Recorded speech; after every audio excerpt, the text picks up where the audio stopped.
Olá, pessoal, tudo bem? Meu nome é Bruto Bernardo, parceiro do canal Decolando na Banca e da Escola de Aviação Civil Demoiselle, e do nosso comandante Luiz, o carequinha mais amado do Brasil. Comandante, aquele abraço. Então, veremos aqui a matéria de RPA, a regulamentação da profissão do aeronauta, a Lei 13.475 de 2017. Essa matéria ela é cobrada pela banca da ANAC para aqueles que farão prova de comissário de voo e mecânico de voo, e também para aqueles que já estão na fase do piloto comercial. Então, essa é uma matéria que, além de ser exigida pela banca da ANAC, é também que vai regrar, que vai te acompanhar por toda a sua carreira de aeronauta, seja do momento que você ingressa até o momento que você se aposenta.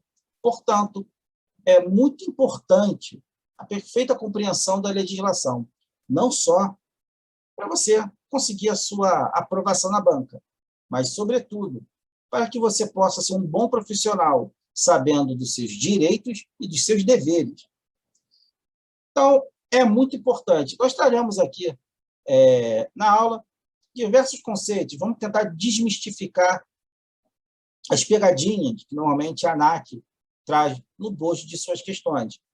E nós vamos compreender, de fato, a aplicação prática da lei. Não é algo subjetivo, não é algo que você, eu vou estudar, mas não vou aplicar, eu vou estudar, mas isso eu nunca vou ver. Ao contrário, a RPA você vai ver no dia a dia, na prática. Então, é importante que você esteja sempre atento. Outro fator importante para aquele que quer o conhecimento: não se limitem unicamente a estudarem pela matéria que é dada no seu curso ou que está sendo vista aqui nessa aula.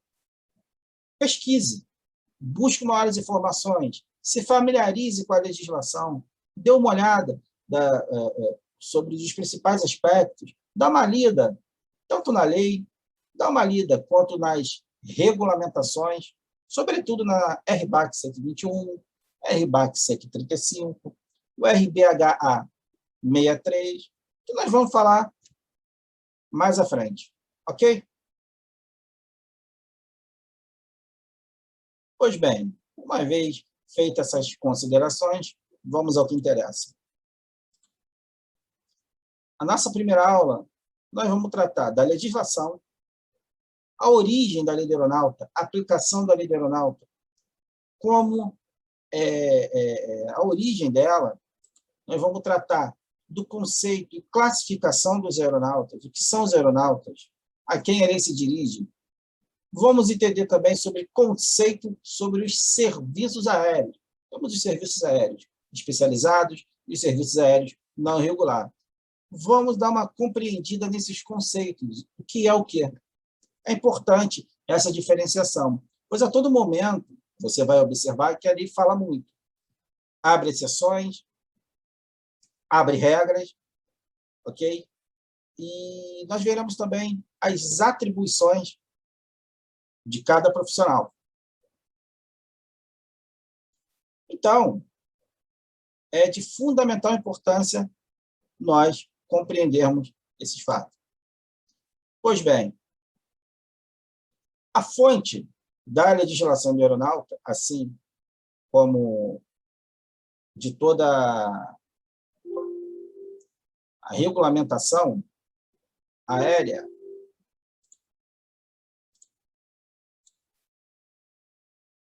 então, veremos agora, na nossa primeira aula, as fontes da legislação do aeronauta.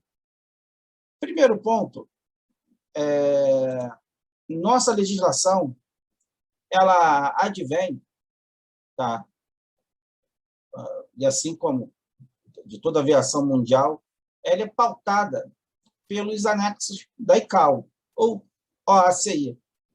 Então, toda a legislação ela é baseada em diretrizes vindas da ICAO. E como Essas diretrizes da ICAO se aplicam no ordenamento jurídico brasileiro. A Constituição Federal de 88, ela prevê a recepção dos tratados internacionais. E a matéria, como veremos mais à frente, sobre legislação da aeronáutica, de aviação civil, é privativa da União, é privativa do governo federal. Veja, a Constituição Federal regula os tratados internacionais no direito brasileiro. A Constituição brasileira dispõe que compete à União, na qualidade de representante da República Federativa do Brasil, manter relações com estados estrangeiros e participar de organizações internacionais. Veja, o Brasil é signatário da organização que trata das normas de aviação civil, a ICAO. Esta disposição reserva ao governo federal a competência em matéria de política externa e faz deste o único sujeito de direito internacional capaz de representar o Brasil. O que está querendo dizer? Que nenhum estado, município ou qualquer outro órgão, a não ser por delegação do governo federal, pode representar o governo brasileiro na organização internacional, seja ela qual for, seja na ONU, seja na ICAO, que é um órgão vinculado à ONU. Os tratados são considerados uma fonte do direito internacional positivo e podem ser conceituados como todo acordo formal firmado entre pessoas jurídicas de direito internacional público, tendo por finalidade a produção de efeitos jurídicos. Ela nada mais disse aqui que é exatamente os tratados internacionais, como o da ICAO, que a legislação brasileira recepciona. Veja, o artigo 22 da Constituição Federal diz: compete privativamente à União legislar sobre direito civil, comercial, penal, processual, eleitoral, agrário, marítimo e aeronáutico, espacial e direito do trabalho. A profissão de aeronáutico, a RPA, ela tem natureza de legislação trabalhista, sendo que ela é uma legislação trabalhista especial, tem uma regra especial, que trata exclusivamente dos aeronáuticos. E o direito aeronáutico, como nós vamos ver mais à frente, é privativo da União legislar e dispor sobre os regramentos que vão pautar a aviação civil nacional. E nós veremos o quê? Que a RPA ela tem uma convergência muito grande com o Código Brasileiro de Aeronáutica. O que significa isso? Que tudo que está no Código de Aeronáutica é competência do governo federal modificar, acrescentar e tratar da matéria, assim como a RPA. Bem, em relação aos tratados internacionais, o artigo 84 da Constituição Federal prevê que compete privativamente ao presidente da República, inciso 8º, celebrar contratos, convenções e atos internacionais sujeitos a referendo do Congresso Nacional. Veja, um tratado, uma regra estabelecida pela ICAO, o governo federal ele recepciona esse tratado e vê se pode aplicar no Brasil ou não. Caso não possa ser aplicado por determinada característica do próprio país, é emitida uma nota, um ofício, a ICAO, comunicando e justificando por que aquela regra não pode ser aplicada no solo nacional. Vamos adiante. Dentre, como já dito anteriormente, a competência da União é sobre o Código Brasileiro de Aeronáutica, ou seja, a legislação que rege o direito aeronáutico brasileiro, a própria regulamentação da profissão do aeronauta, que tem natureza efeito trabalhista, regulamentações, provimentos, resoluções e portarias são fontes do direito que rege a carreira do aeronauta. Por exemplo, entre regulamentações, nós temos a RBAC 117, que estabelece limitações operacionais relativas ao gerenciamento da fadiga para tripulantes e operadores aéreos. Ali existe uma série de regras técnicas a serem seguidas, por exemplo, as acomodações dos tripulantes, a carga de trabalho dos tripulantes, a formação da tripulação, isso tudo está previsto na RBAC 117.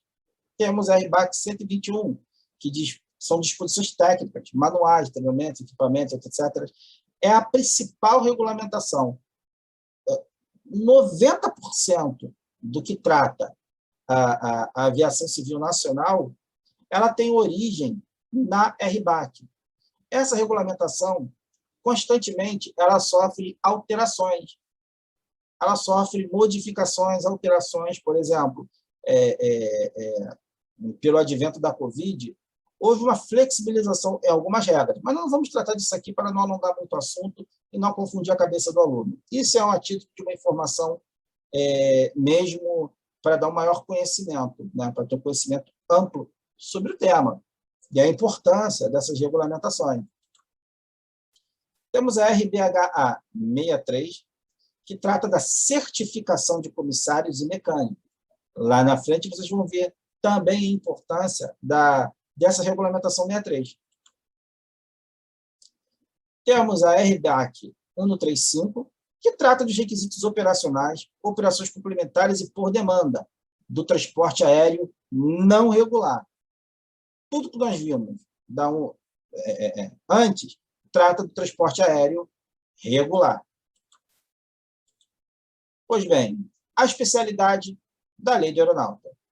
A Lei Federal número 13.475 de 2017 dispõe sobre o exercício da profissão de tripulante de aeronave, denominado aeronauta, revogando a Lei 7.183 de 84, a antiga Lei de Aeronáutica.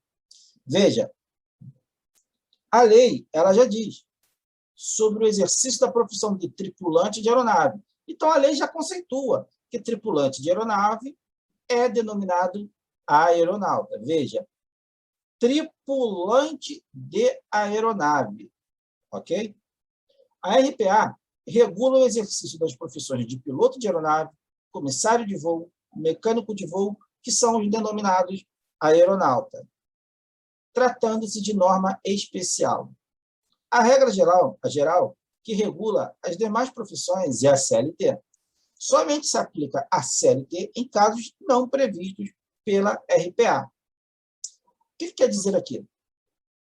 A RPA ela é uma legislação especial que rege toda a relação de trabalho entre o aeronauta e o operador aéreo.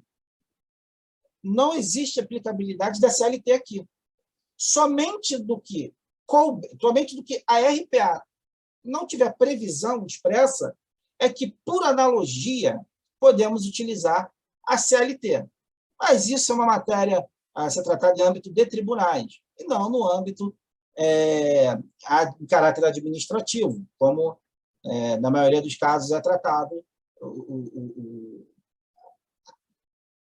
a regra dos tripulantes, né? Então, veja, somente o que não está previsto na RPA, que você aplica na CLT. Você aplica a CLT. Só que a RPA ela é muito ampla, ela é muito abrangente.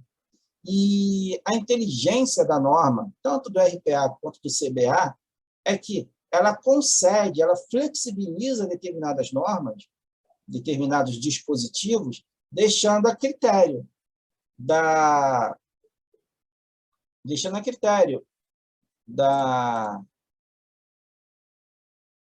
ANAC fazer essas modificações.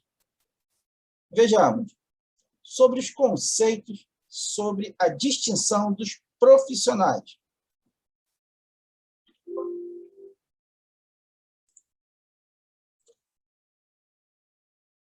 Veja, porque é importante nós sempre ressaltarmos os conceitos que a lei traz, porque a partir dela você vai ter uma perfeita compreensão do alcance da legislação. E, como dito, a própria lei ela prevê a flexibilização de certas regras. E aquilo que ela não prevê fica a critério de normas complementares, que pode vir de forma de regulamentações. Ela prevê que ela dá essa diretriz, ela dá essa flexibilização, ela concede essa possibilidade para ser tratado entre os sindicatos dos aeronautas e dos operadores aéreos, e que é mediado pela ANAC. Pois bem, vamos ver agora, que eu falei anteriormente, conceitos sobre a distinção dos profissionais. Quem é o aeronauta? É o profissional habilitado pela Autoridade de Aviação Civil que exerce atividade a bordo de aeronave civil nacional mediante contrato de trabalho. Veja, somente pode ser considerado aeronauta o profissional habilitado e que tenha contrato de trabalho firmado com algum operador aéreo. E quem é o tripulante? É o profissional habilitado pela Autoridade de Aviação Civil que exerce atividade a bordo. Tripulante extra-serviço. É o aeronauta que se desloca a serviço do empregador em aeronave própria ou não, sem exercer função a bordo da aeronave. Nós veremos que o tripulante extra a serviço, ele possui os mesmos direitos que o tripulante ordinário, que os demais tripulantes. Possui os mesmos direitos. Nós veremos isso mais à frente. E quem é o aeroviário? Bem, aeroviário. Qual a diferença de um para o outro? É o funcionário de solo das empresas aéreas. Veja bem, o aeroviário, por ele não exercer serviço a bordo de aeronave, ele não pode ser considerado aeronauta. O aeroviário, ele está submetido à CLT. Ele não está submetido ao regramento do aeronauta. Não está. Então, lembre-se, a distinção entre aeronauta e aeroviário. Aeronauta, lembra? Aeronauta, astronauta, está no céu. E o aeroviário, lembra? Rodoviário, no chão. É importante ter essa distinção de aeronauta para aeroviário. Ok? Vamos adiante. Já diz o artigo 1º, esta lei regula o exercício das profissões de piloto de aeronave, comissário de voo e mecânico de voo, denominados aeronautas. Veja, a própria lei, logo no seu primeiro artigo, ela estabelece quem é o aeronauta. E ela diz que o aeronauta é o comissário de voo e mecânico de voo e o piloto de aeronave. Portanto, ela deixa somente 3 profissionais. 3. Ela já enumerou, logo no início, quem pode ser denominado aeronauta. Então, não há dúvidas quanto a isso. Não há espaço para interpretação. Veja, parágrafo 1º. Para o desempenho das profissões descritas no caput, o profissional deve obrigatoriamente ser detentor de licença e certificados emitidos pela Autoridade de Aviação Civil Brasileira. Ou seja, é obrigatório ter a certificação própria. E como é que se obtém essa certificação? A RBH A63 diz licença e certificados de habilitação.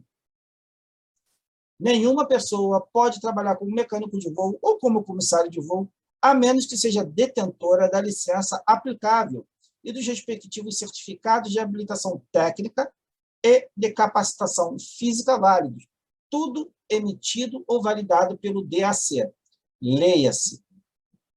Onde você via anteriormente DAC, hoje você compreende que é a ANAC, porque até 2005 o DAC era a Autoridade de Aviação Civil Brasileira, o que foi substituído pela ANAC, que é a Agência Nacional de Aviação Civil. Ok? Então, veja,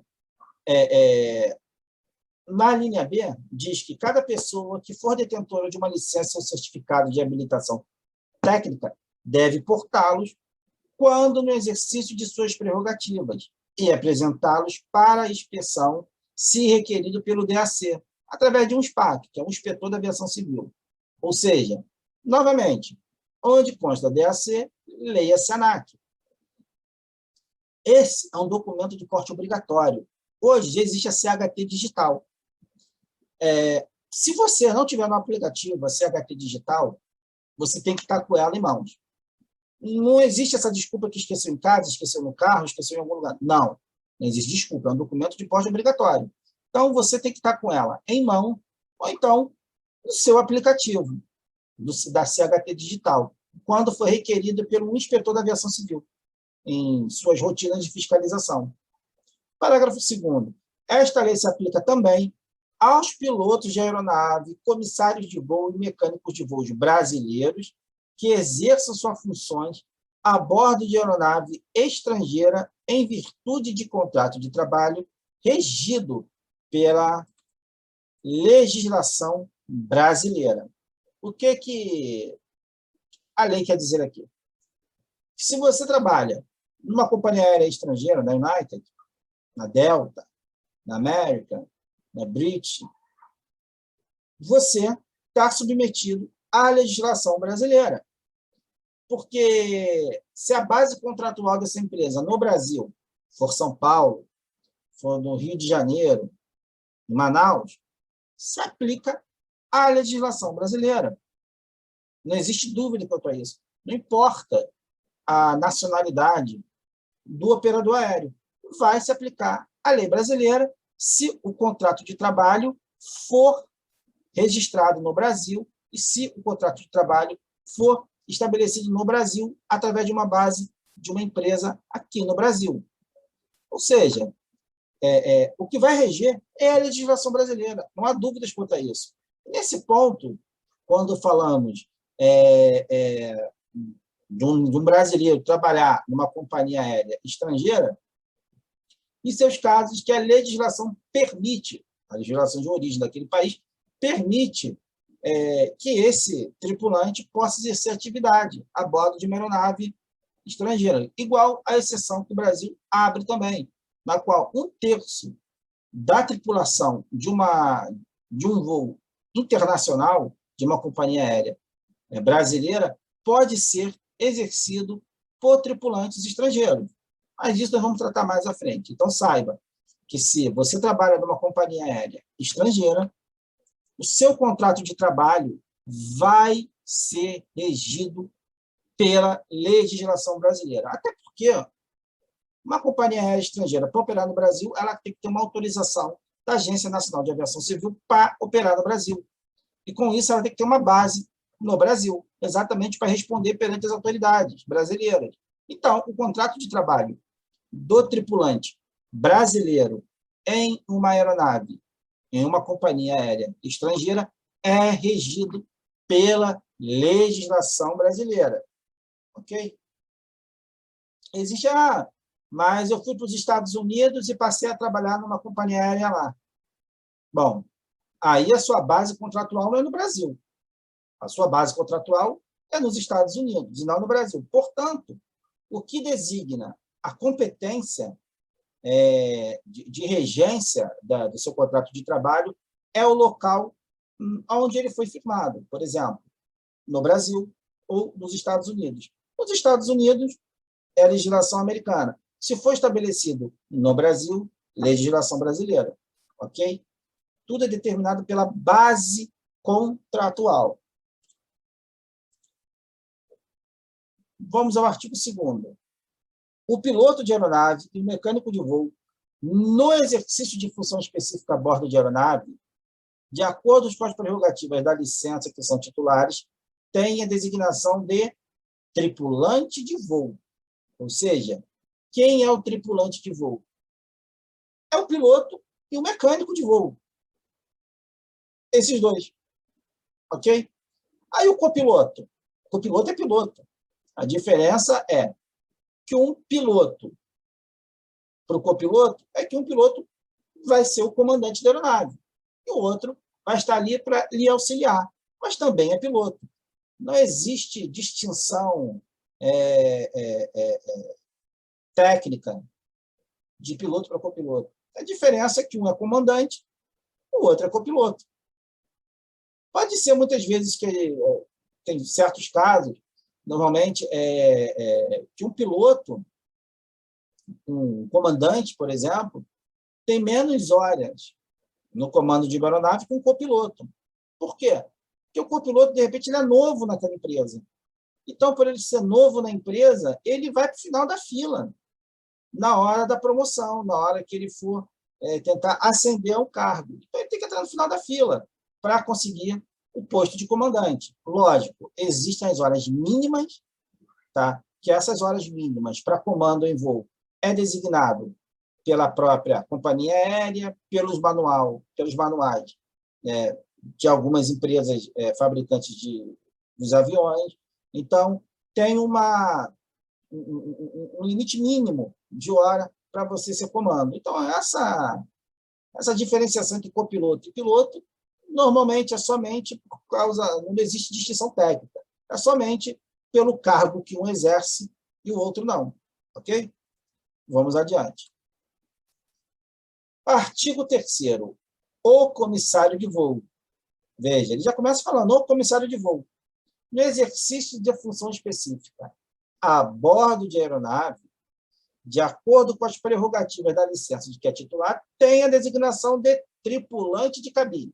Então, logo no artigo 2º e no 3º, ele já traz o conceito, ele já traz a diferenciação de que é um tripulante de voo e tripulante de cabine. Lembre-se, tripulante de voo é o piloto e o mecânico. Tripulante de cabine é o comissário. Artigo 4º. O tripulante de voo ou de cabine que se deslocar a serviço do empregador em aeronave própria ou não, se exercer função a bordo de aeronave, tem a designação de tripulante extra a serviço. Se a banca vai te perguntar algo conceitual sobre o tripulante extra a serviço, você sabe que é o tripulante de voo ou de cabine que se desloca a serviço do empregador, aeronave própria ou não, mas que não exerce função a bordo. Então, vamos limitar esse alcance. Vamos lá. Tripulante extra serviço. Ele não exerce serviço a bordo. Ele não está ali exercendo serviço a bordo. Esse é o tripulante extra serviço. Ok? Parágrafo 1º. Aí, veja, o parágrafo 1º, ele já conceitua e já garante os direitos do tripulante extra a serviço. Parágrafo 1º. O tripulante extra a serviço será considerado tripulante a serviço no que diz respeito aos limites da jornada de trabalho, ao repouso e à remuneração. Parágrafo 2º. Ao tripulante extra a serviço será disponibilizado assento na cabine de passageiros, salvo em aeronaves no transporte exclusivo de cargas. Veja, aqui a lei garante ao tripulante extra-serviço os mesmos direitos do tripulante ordinário, que é do comissário de voo, do piloto. Tem os mesmos direitos quando ele está a serviço da empresa. Então, não existe uma menor proteção, não existe retirada de direitos. Os direitos são iguais.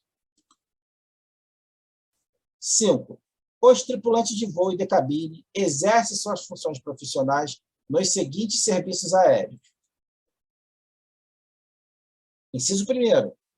Serviço de transporte aéreo público regular e não regular, exceto na modalidade de táxi aéreo. Inciso 2º. Serviço de transporte aéreo público não regular na modalidade de táxi aéreo. Qual a diferença do inciso 1º para o inciso 2º? Vamos ver. Porque no inciso 1º, ele fala do transporte aéreo regular. E no inciso 2º, ele diz não regular. Essa é a pequena diferenciação entre o inciso 1º e o 2º. Inciso 3º. serviço aéreo especializado prestado por organização de ensino na modalidade de instrução de voo. Organização de ensino na modalidade de instrução de voo é o instrutor de voo. São os centros de instrução de aviação civil, que ministram aulas para formar pilotos. São as aulas práticas. Então, esses são os instrutores de voo. Então, os instrutores de voo também têm a proteção da RPA. Eles têm os mesmos direitos dos demais profissionais. Portanto, tem que ser submetido às mesmas regras. E o operador, o contratante do instrutor, ele necessariamente tem que ter essa ciência. Então, ele tem que pautar o contrato de trabalho desse instrutor ao que rege a própria RPA ou de acordo com o sindicato da categoria, que está estabelecido em convenção coletiva pelo sindicato da categoria. O inciso 4. Demais serviços aéreos especializados, abrangendo as atividades definidas pelo Código Brasileiro de Aeronáutica e pela Autoridade de Aviação Civil Brasileira, a ANAC.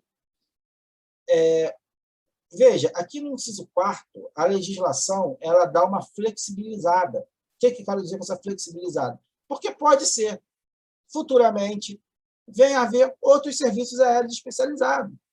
De drone, por exemplo. Mas drone é uma pilotagem remota? Sim. Mas quem pilota o drone? Embora ele esteja em solo, ele é piloto. Aí está novamente aquela discussão, mas e o tripulante não é aquele que exerce função a bordo de aeronave? Sim, sim. Mas isso é uma distinção que vai ser tratada mais à frente, entendeu? Não por a gente, mas futuramente. Tá? Não cabe a gente entrar nessa discussão. Inciso 5.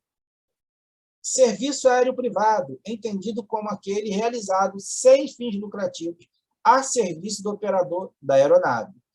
Se o tripulante está exercendo serviço para o operador da aeronave, ele está submetido às regras da RPA, mesmo que esse serviço não tenha fins lucrativos. Ele está a serviço do operador aéreo. Um exemplo sem fins lucrativos, vamos dar um exemplo. Algumas companhias aéreas cederam seus voos, cederam suas aeronaves para o transporte de vacinas, insumo de vacinas, e não, em algumas delas, em alguns casos, não tiveram qualquer remuneração por parte do governo federal. Temos uma companhia aérea nacional também que levou, no caos da Amazônia, lá da crise de Covid, transportou médicos, intensivistas, enfermeiros, auxiliares de enfermagem para Manaus, sem receber nada do governo, porque foi um serviço voluntário, ou seja, sem fins lucrativos. Ou seja, nesses casos, o transportador aéreo que está prestando um serviço, mesmo sem fins lucrativos, tá? A lei garante que o tripulante está exercendo a jornada de trabalho, está exercendo a viagem, então, logo, ele tem direito aos requisitos está estabelecido na legislação da aeronáutica. Ou seja, mesmo que não haja fins lucrativos no serviço que ele está prestando, o operador aéreo deve se submeter à legislação trabalhista, a RPA. É denominado instrutor de voo o piloto de aeronave contratado para ministrar treinamento em voo em aeronave empregada no serviço aéreo especializado referido no inciso 3º do caput deste artigo. Ou seja, aqui, novamente, a lei ela traz o conceito de que seria o instrutor de voo. Então, ela diz que é denominado instrutor de voo o piloto de aeronave contratado para ministrar treinamento em voo em aeronave empregada no serviço aéreo especializado referido no inciso 3º do caput deste artigo. Ou seja, as escolas de aviação civil, tá, que ministram os cursos práticos de piloto, essas escolas de aviação civil elas estão classificadas como serviço aéreo especial. Parágrafo 2º. Para os efeitos do disposto em convenção ou acordo coletivo de trabalho, 1. Os tripulantes empregados nos serviços aéreos definidos nos incisos 3 e 5 do caput do artigo, ou seja, serviço aéreo especial, são equiparados aos tripulantes que exercem suas funções no serviço de transporte aéreo público não regular, na modalidade de táxi aéreo, ou seja, se aplica ao tripulante de táxi aéreo o mesmo regulamento, o mesmo tratamento pela RPA. Inciso 2º. Os tripulantes empregados no serviço aéreo definido no inciso 5 do caput deste artigo, quando em atividade de fomento ou proteção à agricultura, são equiparados aos tripulantes de voo, que operam serviços aéreos especializados na modalidade de fomento ou proteção à agricultura. Os pilotos agrícolas também estão submetidos à legislação do aeronauta. Vamos agora conceituar o que seria aviação não regular. O conceito de aviação não regular é estabelecido pela própria lei, ou seja, o Código Brasileiro de Aeronáutica, em seu artigo 220, especifica o tipo de serviço que pode ser considerado não regular. Veja, o que é um serviço não regular? Os serviços de táxi aéreo constituem modalidade de transporte público aéreo não regular de passageiro ou carga, mediante remuneração convencionada entre o usuário e o transportador, sob fiscalização do Ministério da Aeronáutica, hoje é a ANAC, e visando proporcionar atendimento imediato, independente do horário, percurso ou escala. Ou seja, o serviço não regular é o táxi aéreo e o transporte de carga.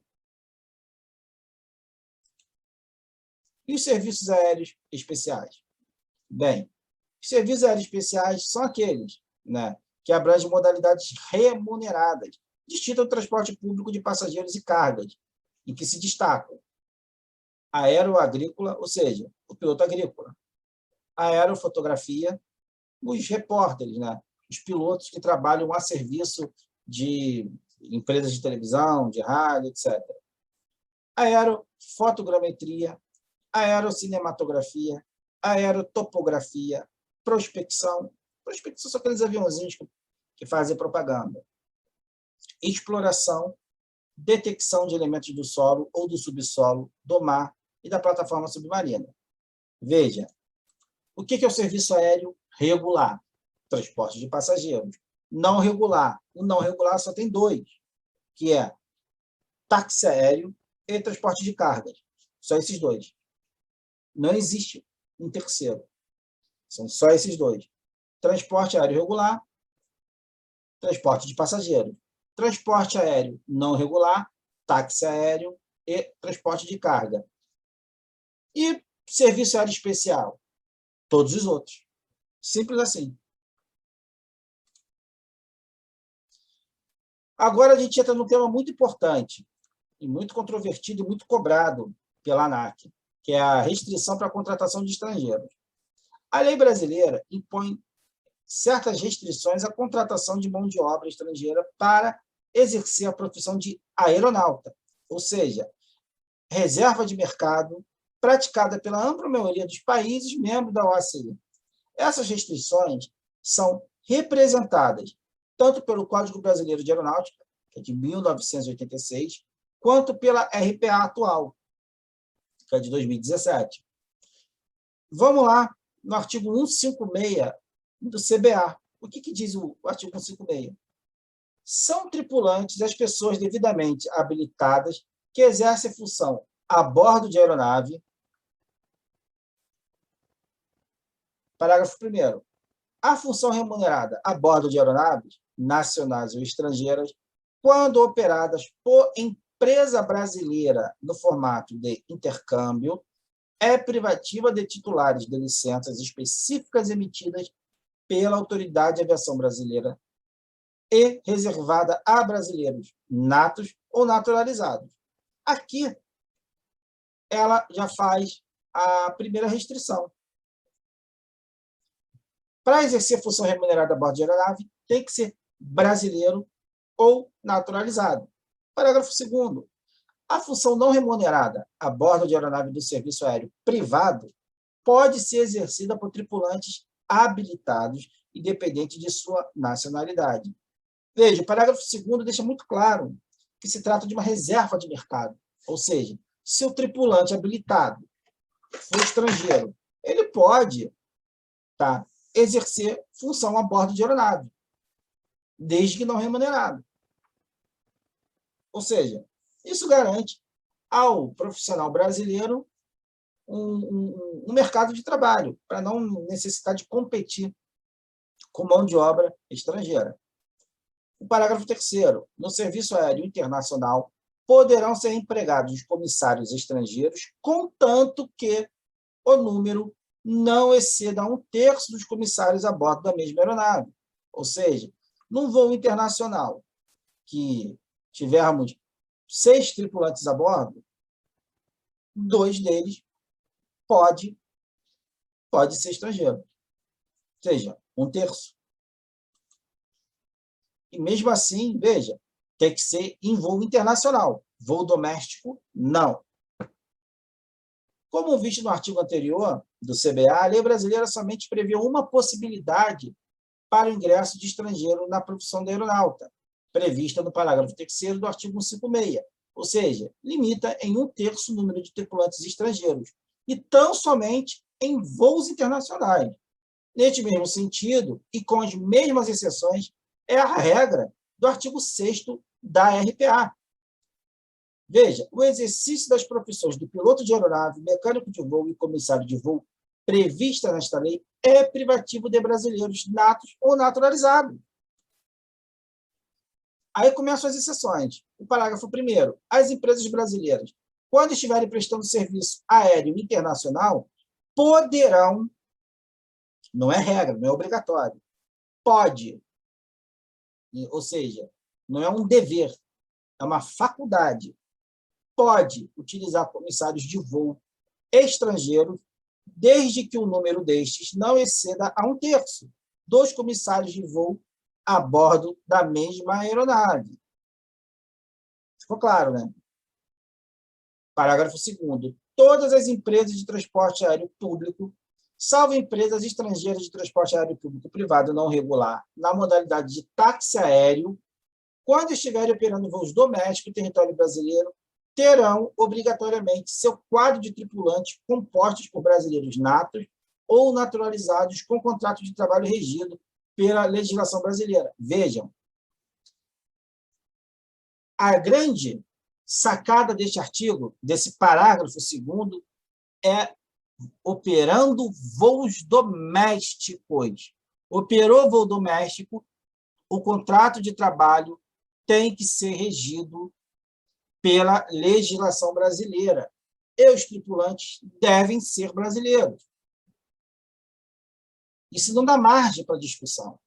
Não importa se a empresa é americana. Se opera voo doméstico no Brasil, tem que ser tripulante brasileiro. Não tem regra, não tem exceção. É uma normativa. É claro isso. Então, se a ANAC vier perguntar, mas uma empresa americana, inglesa, operando voos domésticos no Brasil, tem seus quadros de funcionários estrangeiros. Pode, não pode? É permitido, não é permitido? A resposta é não, não é permitido. Só pode ter estrangeiro operando no Brasil, em voos internacionais, se for voos internacionais. E ponto. Não interessa. Operou voo doméstico? Não pode. Não pode ter estrangeiro operando voo doméstico no Brasil. Não pode. Não pode. Só se for voo internacional. Na falta de tripulantes de voo brasileiros, instrutores estrangeiros poderão ser admitidos em caráter provisório por período restrito da instrução, de acordo com o regulamento exarado pela Autoridade de Aviação Civil Brasileira, a ANAC. Ou seja, aqui existe um limite de tempo. O limite de tempo pela RPA é o quê? É o período da instrução. Se o período durar 3 meses, são 3 meses. 6 meses. 1 ano é 1 ano. O período restrito aludido no parágrafo 3º do artigo 6º da RPA é mais amplo, pois não impõe prazo determinado, mas sim, de forma subjetiva, deixa a critério do operador aéreo ao consignar o período restrito da instrução. Neste caso, teríamos um aparente conflito de normas, uma vez que o artigo 158, parágrafo único do CBA, limita o prazo de contratação procisória a 6 meses. Ou seja, aqui a limitação, contratação provisória, é de 6 meses, pelo CBA. Mas, nesse caso, se aplica a regra da RPA, que restringe o período de instrução, e não o período de 6 meses, que nem era anteriormente.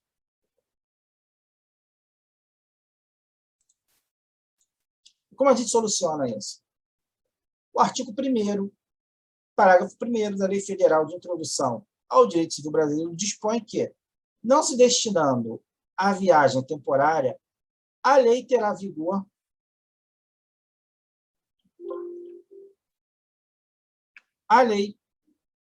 não se destinando à vigência temporária, a lei terá vigor até que outra a modifique ou revogue. O parágrafo 1º diz: a lei posterior revoga a anterior quando expressamente o declare, quando seja com ela incompatível, quando regule inteiramente a matéria de que tratava a lei anterior.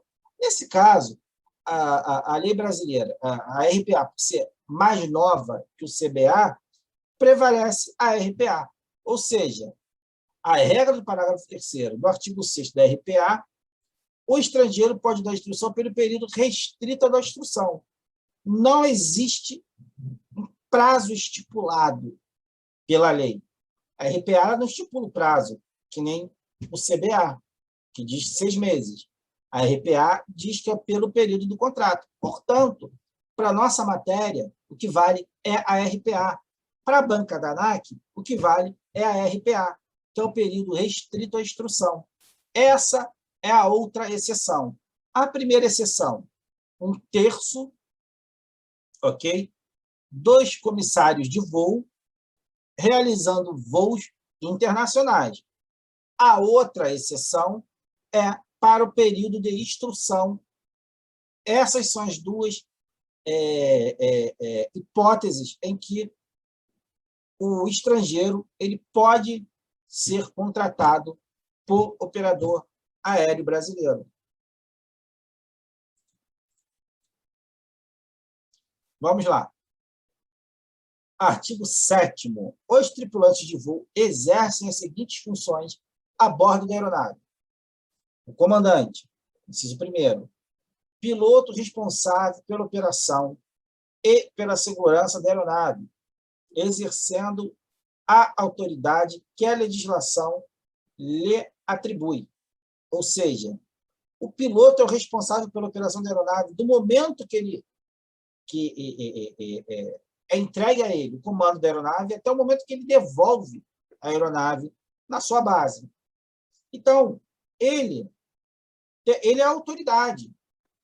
Ele tem autoridade. Então, ele tem o dever de zelar pela segurança da aeronave, dos passageiros, de modo geral. Ele é responsável por tudo, do início ao fim do voo. Mesmo ele sabendo de determinadas, não sabendo de determinados fatos, ele responde da mesma forma. Ou seja, a partir do momento que ele assume um voo, ele é responsável por tudo que acontece com a aeronave, com a tripulação e com os passageiros a bordo. Portanto, a responsabilidade do comandante ela é muito grande.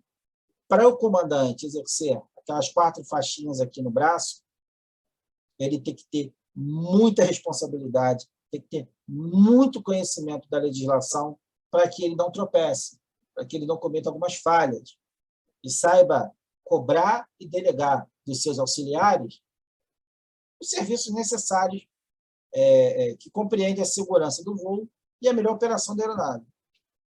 A função do copiloto.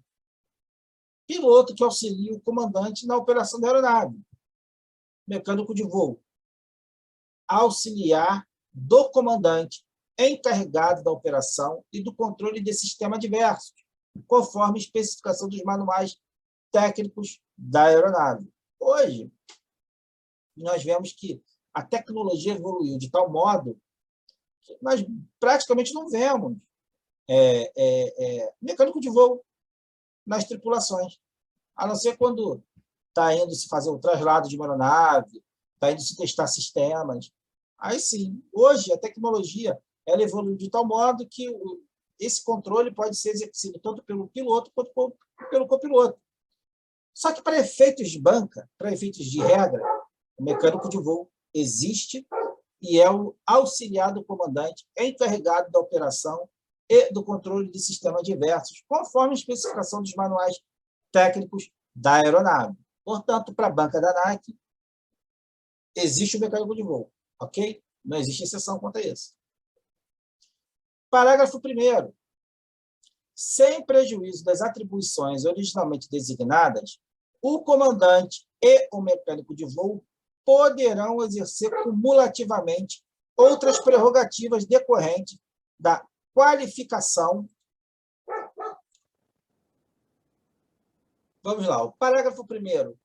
Sem prejuízo das atribuições originalmente designadas, o comandante e o mecânico de voo poderão exercer cumulativamente outras prerrogativas decorrentes de qualificação ou credenciamento prevista nos regulamentos aeronáuticos e desde que autorizados pela Autoridade de Aviação Civil Brasileira, a ANAC.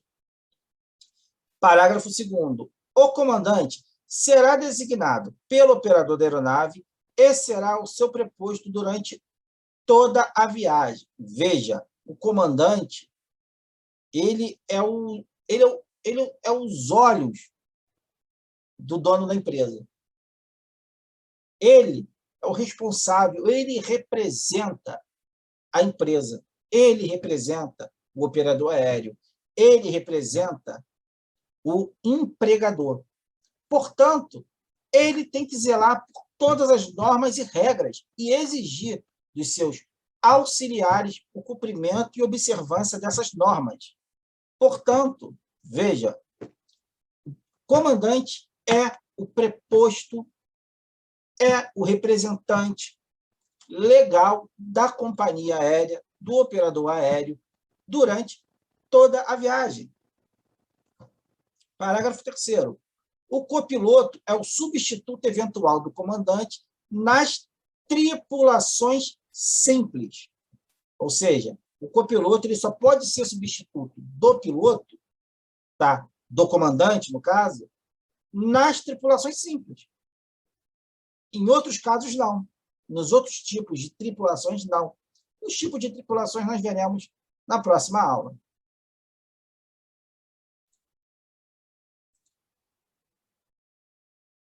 Vamos lá.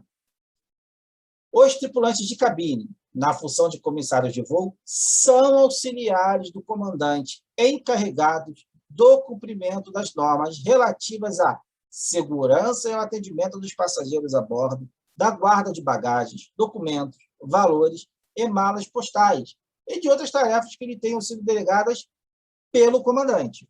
Lógico, o comandante ele não pode delegar para o comissário de voo ou os demais auxiliares, ele não pode delegar nenhuma função incompatível com a licença daquele comissário, com a certificação daquele comissário. Não pode.